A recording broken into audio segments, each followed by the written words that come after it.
I was reading Facebook, my news feed, and I saw this one post that said 4 locals are being banned from New York.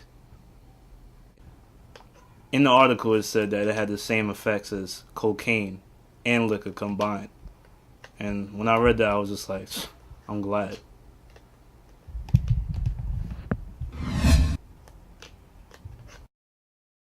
So tell me your name. My name is Jadon Hart. And how do you know Khalil? I'm a friend of his. I knew him since I was about 6 years old, first grade. So what could you tell me about that crazy night you guys had together? Okay, so it started on a Friday evening, and we were out with 3 other friends. And we went out to this club called Club Gravity. Now, our friend Theo said, okay, your boy right here, he's a little tipsy right now. I said, okay. And I noticed that everywhere this guy was going, he was stumbling, he was screaming, he was shouting, dancing. He knew karate moves out of nowhere. I didn't know where he got these karate moves from. I knew something was wrong immediately in the beginning of the night because the first thing that Khalil said to me was, "Hey, Jadon, I haven't seen you in a long time, man." And I said, "Man, I only seen you last week." There came a time when we approached the line. There was a long line at Club Gravity. So we went in the back of the line, then we went inside, and this is when things got really strange. So when we get inside the club, there's a lot of lights, there's disco balls and dance pads, and people dancing around. It's kind of dark, but light at the same time. But then I seen him on the side, and then I saw that a tear came down his eye. I'm like, what the heck? So I went up to him, and then I'm trying to hear them over the music, and then it's Theo grabbing Khalil. Why are you acting like this, Khalil? And I said, what's wrong? And then I noticed that he was crying. And I'm like, why is he crying? So then they rough him up and pull him to the bathroom. All of a sudden, things got really, really strange because he was in the bathroom, and then he was like, no, man, no, I can't believe they did that, man. And we was like, did what? And he's like, they killed my father, and they killed him. And I was like, Khalil, this happened when you were about 3 years old. How is this affecting you right now?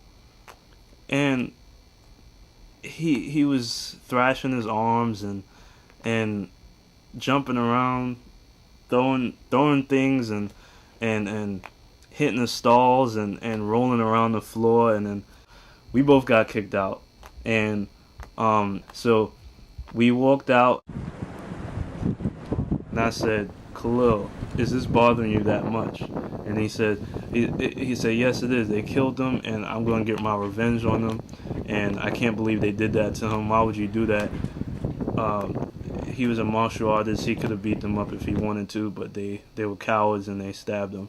And I said, man, I know it's sad. I just didn't know these things were in you. And then, so after that, I believe we called Tristan and Theo, and then they came out, and Devon came out as well. Let's just get out of here. After that, we went out. We went to the train. And we was like, okay, we're just gonna go to Theo's house, which is in Flatbush. We were in Crown Heights.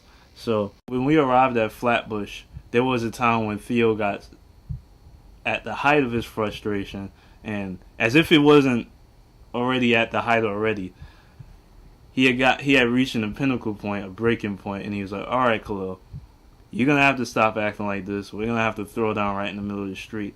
So then Theo just dropped everything, and then they put up their fists, and then they were just fighting, and Khalil had did a lunge that went straight, but then it like leaned over to the right, and then just like kind of fell over. So after that, we arrived at his house, and then it took Khalil a very long time to fall asleep, and we just wanted him to go to sleep so that he could just sleep it off, and then he'd wake up, and we wouldn't have to deal with that.